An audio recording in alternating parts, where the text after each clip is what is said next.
This is Grid Zero. Cal Hunter on the mic. You listening? Good. When the grid goes down, your calorie count becomes a ticking clock. You can survive weeks without food, but your body begins consuming its own muscle on day 4. You get weak. You make mistakes. In a survival situation, mistakes are fatal. Fishing is the most energy-efficient way to secure protein. You sit still, and the calories come to you. But what happens when you lose your tactical tackle box? What happens when your last steel J-hook snaps on a submerged log? Most people starve. But today, we are going back to the Stone Age. We are building the Gorge Hook, a primitive, $0 survival hack that has fed humanity for 10,000 years. Here is the blueprint. You need a piece of dense hardwood, a piece of bone, or even hard plastic, a knife, and your scavenged fishing line or inner paracord strand.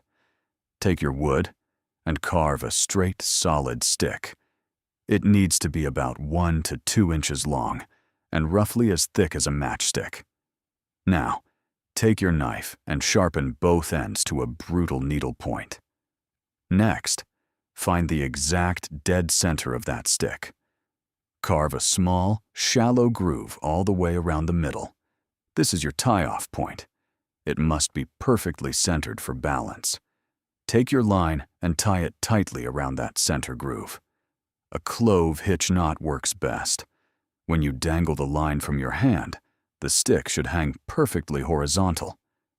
Now, here is the brutal physics of how it works. Modern hooks rely on piercing the fish's lip when it nibbles. The Gorge Hook plays a completely different game.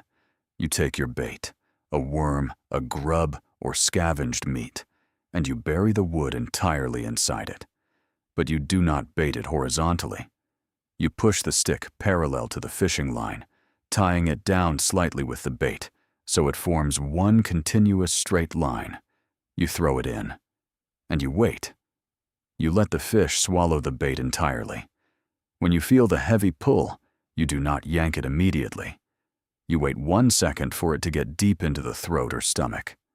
Then, you strike. As you pull the line tight, the parallel stick shifts. Because it is tied dead center, the tension forces it to snap horizontally. The 2 sharpened points dig directly into the sides of the fish's throat. It acts exactly like a mechanical toggle bolt inside a drywall ceiling. Once it turns perpendicular, it is physically impossible for the fish to spit it out. The harder it fights, the deeper the trap locks.